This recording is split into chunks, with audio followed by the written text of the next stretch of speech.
2024 marks 10 years since I began Square Paws, and we're sharing our accomplishments with a video about each year. In 2014, I began to design a cat tower for my own cats, working out of my garage with nothing but a jigsaw and some sawhorses. As an architect, I had always been fascinated with lighthouses and thought it would make for an ideal cat tower. So I built this first one, 9 feet tall.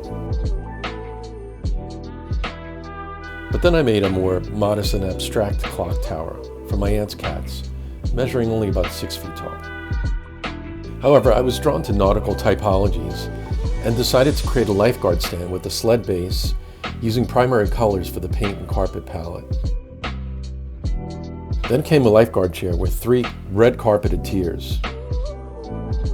I followed that with another lifeguard chair in a smaller 2-tier scale. I really wanted to challenge myself after this though, with a stiletto shoe design. I envisioned the heel of the shoe being a perfect spot for a scratching post, with the various footbed areas as nice cat napping spots. Wanting to stretch myself creatively and structurally, after that I then opted for a giraffe cat tower as the design. I made it for a giraffe aficionado who had 4 cats that really loved to nest in bowls on her kitchen counter. So I designed it using the craning neck of the giraffe as a cat ladder with a salad bowl as the arrival point at the head. And not having many sculpting tools at my disposal, I used wooden salad spoons for the ears and tapered table legs for the horns. Thereafter, I began to play with flower pot designs, wanting to have very organic shapes for the stalks and for the angles of the flower heads. By the fall of 2014, I was getting requests for custom lifeguard chairs.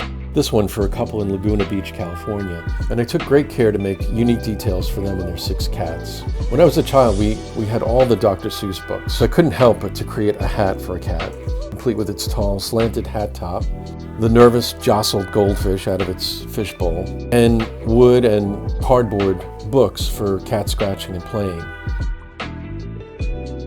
One book has 2 blue-haired things emanating from its pages, while the spine of the other has 1 fish, 2 fish, a red fish, and blue fish. And I ended the year with a desire to build a replica of the Leaning Tower of Pisa. I built this piece in a fever pitch, combining layers of plaster, gesso, and paint to emulate the beauty of the real bell tower in Italy. And to this day, my cats love it inside and out.